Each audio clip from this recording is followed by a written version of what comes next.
I'll always remember the heartfelt conversation I had with my father when I shared the news of my engagement. He pulled me aside, concern etched on his face, and asked if I was truly certain about marrying Stephen. While he acknowledged my love for him, he expressed reservations about whether he was the right match for me.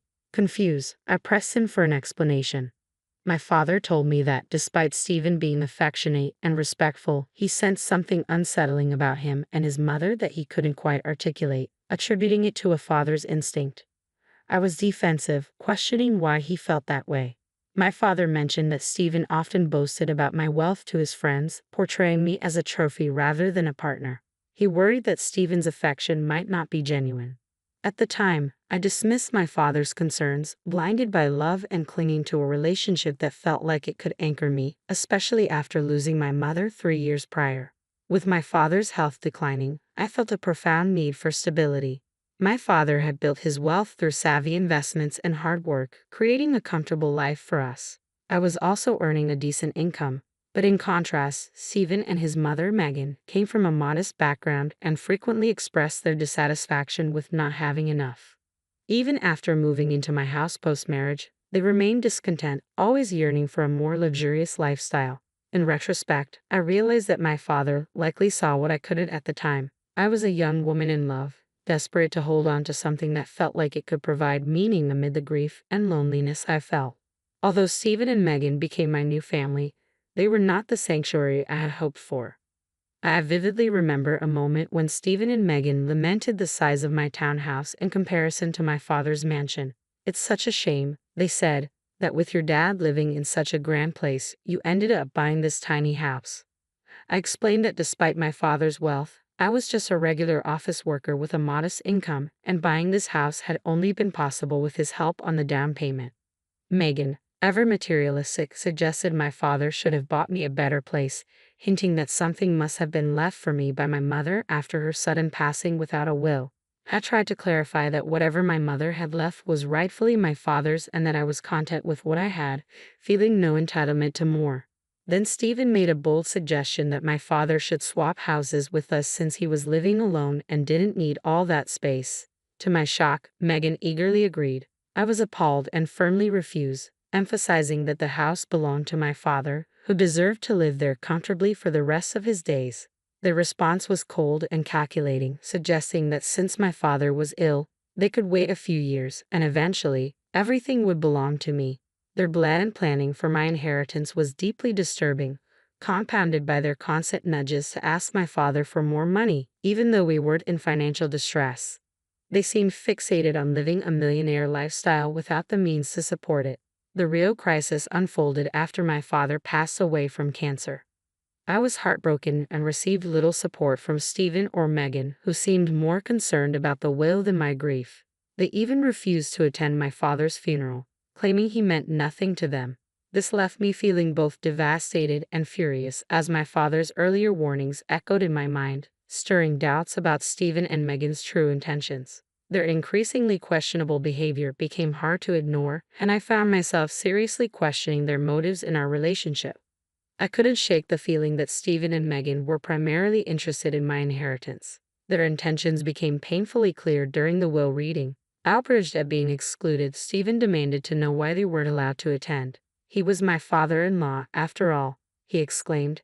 Megan chimed in, insisting it was absurd that they, as family, were not present to hear what Lawrence had left behind, claiming her son should have some right to be there. The lawyer's response was blunt: "Your son isn't mentioned in the will, Megan, so he cannot attend the reading."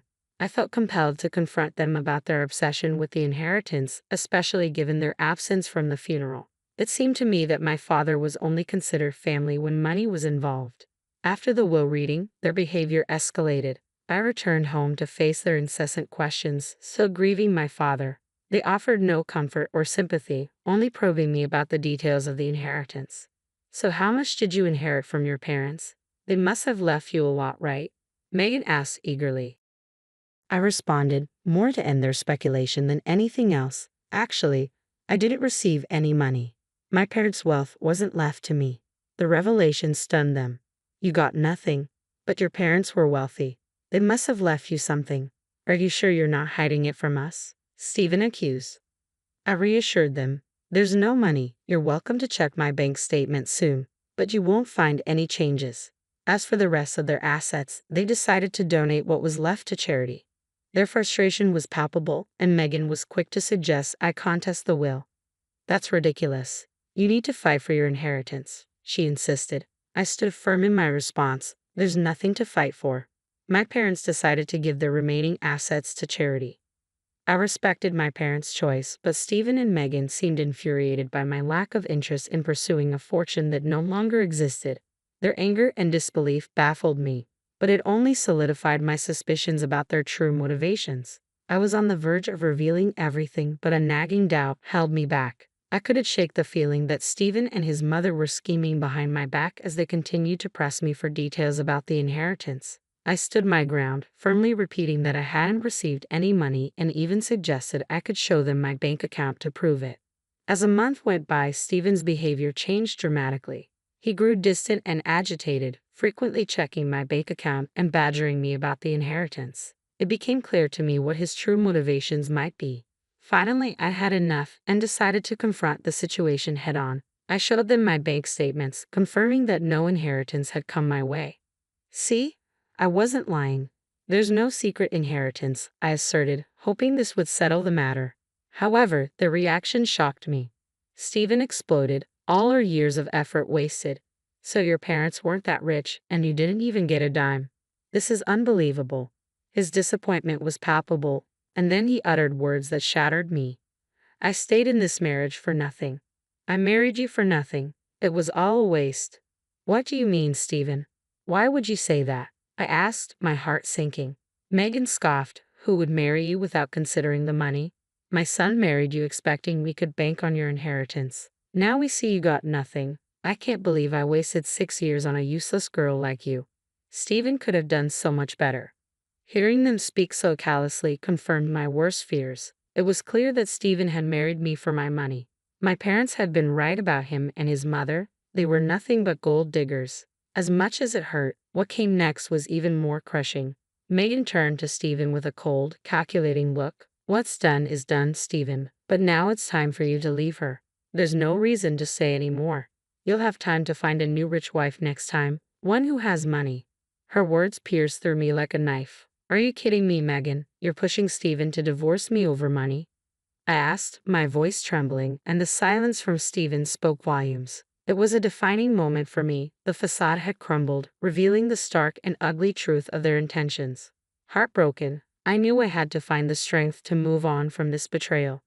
Stephen's response was chillingly pragmatic. "I married you because I thought it would secure a comfortable life for me and my mom. We've always struggled. I didn't go to college and had no real means to earn much. I thought marrying you would change that, assuming your parents would leave you a substantial inheritance that you would share with us."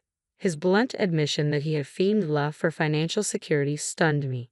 He continued, "It was the only way I thought I could give my mom the life she deserved. But now that there's no inheritance, it seems my efforts were pointless. Mom's right. I need to look forward and keep searching." His words, delivered so casually, shook me deeply as he and Megan vented their frustration. Overwhelmed by the enormity of their deceit, I found myself tuning them out. Their lack of empathy and Stephen's sudden shift in attitude were both upsetting and infuriating. I was so angry I wanted to scream, to lash out, but I restrained myself. Instead, I responded calmly, "Okay then, Stephen. If a divorce is what you want, then that's what you'll get. I've never been one to deny your requests. Consider this a final favor." Megan, ever the antagonist, jumped in. "Don't think this means you can take alimony from my son. We'll fight you tooth and nail before you see a cent of that." I replied firmly, "You're right, I don't have much money at the moment. So here's what I propose. A mutual divorce with no division of assets or alimony. You don't have much, and neither do I right now.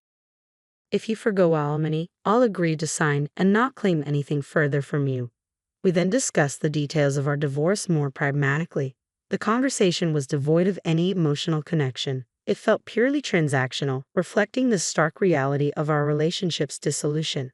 As we negotiated the terms, I could see that Megan and Stephen were pleased I wasn't creating any drama over the process. Perhaps they were surprised by my composed demeanor, unaware that I was privately unraveling. On my way to work, tears streamed down my face, and I often spent hours crying alone in my car before and after my shifts. Neither Stephen nor Megan noticed my puffy eyes or questioned why my daily routine had suddenly extended. Once Megan realized there was no inheritance in my future, she barely acknowledged my existence, further solidifying my resolve to end this marriage swiftly. I made arrangements for Stephen and Megan to move out of my house and into a nearby rented apartment. They settled in quickly, and as the divorce proceedings progressed, Stephen, true to his word, did not claim any part of my house. In turn, I chose not to seek alimony. It was a straightforward exchange. On the day our divorce was finalized, I decided to take one last step. I visited their rental to return my wedding and engagement rings. Standing at their doorstep, I said, "I just want to return these. This marriage brought nothing but distress into my life, and I prefer not to keep any reminders of it." Megan scoffed, seizing the moment to taunt me. "Are you sure? You might need the money. It's amusing how you once looked down on our poverty, and now look at your situation. My son is being generous by letting you keep the rings. You might need to sell them when your job falls through." Her words stung, but I retorted with a laugh, which seemed to confuse both Megan and Stephen. "Why would I need to sell the rings for money, Megan? You don't need to feel embarrassed for me. We already know my parents left me nothing. They lost it all to poor decisions, leaving their daughter with nothing, or so you think." My laughter in the face of their cruelty unsettled them. I could see a hint of annoyance in Stephen's expression, perhaps embarrassed by his mother's bluntness. As I turned to leave, their baffled faces signaled that they still hadn't grasped the full extent of my independence and resilience. I walked away, knowing I was finally free from their toxicity and ready to rebuild my life on my terms. Stephen looked visibly puzzled by my laughter, while Megan, annoyed, demanded, "Why the hell are you laughing? Did I say something funny?" Her disbelief only fueled my amusement. "It's truly hilarious how you think I'm destitute, Megan, and even more amusing that you believe my parents squandered their entire fortune." Megan snapped back, convinced of her narrative. "Of course you're destitute. Your parents didn't leave you a penny. They surely ruined your life by not providing you an inheritance." I couldn't help but smirk at her misunderstanding. "I never said I didn't receive an inheritance, Megan. I simply told you I didn't get any money." I nodded, relishing the moment. "Indeed, my parents left me quite the inheritance." Confusion clouded her face. "What the hell does that mean? You have an inheritance?" I continued. "My parents saw right through you and Stephen as the gold diggers you are, so they included a secret clause in their will. They left me no money. Instead, I inherited this entire neighborhood." Megan's shock was palpable. "You own this neighborhood. How is that possible? We would have known about your inheritance. We even signed our lease with an estate manager who didn't mention the owner's name." I replied, "My parents wanted me to wait a year before claiming my inheritance. They wanted to test you to see if you were with me for money or love.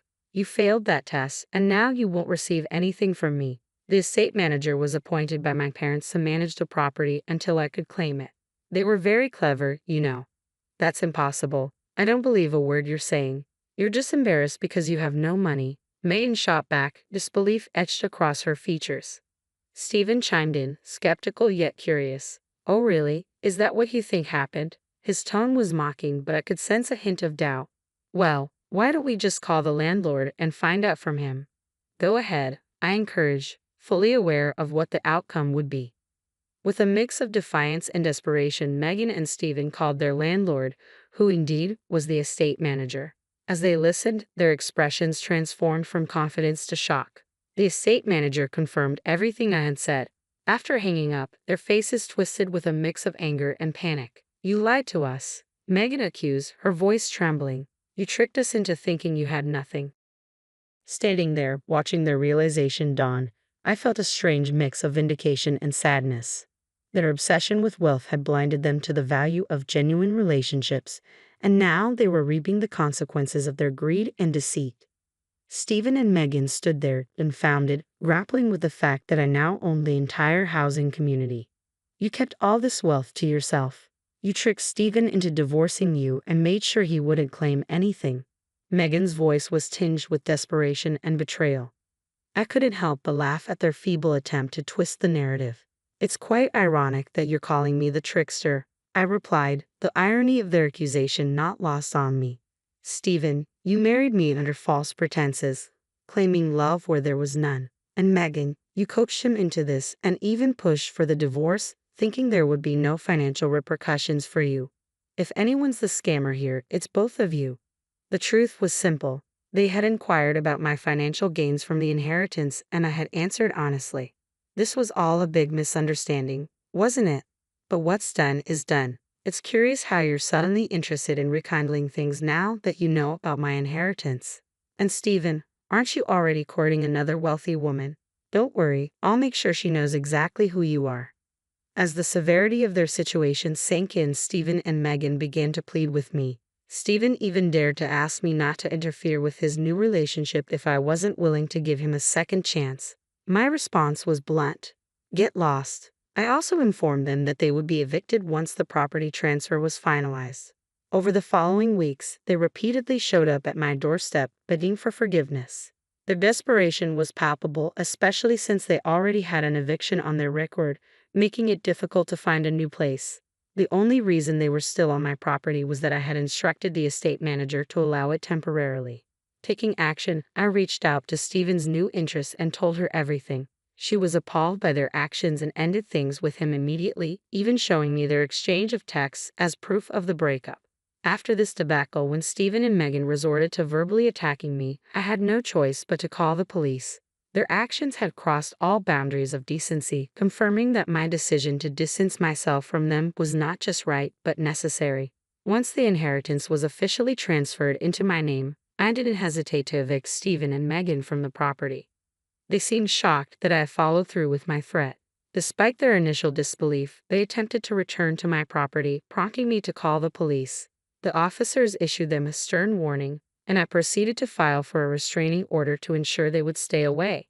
Word of our altercation quickly spread throughout the town, and soon everyone knew about their deceitful behavior. As a result, they found themselves socially ostracized, forcing them to leave the city and try to start fresh elsewhere. Meanwhile, I relished my newfound financial independence, liberated from the clutches of gold-digging leeches. I was finally free to enjoy my life and the wealth my parents had wisely left me, ensuring it would benefit someone who truly appreciated their legacy.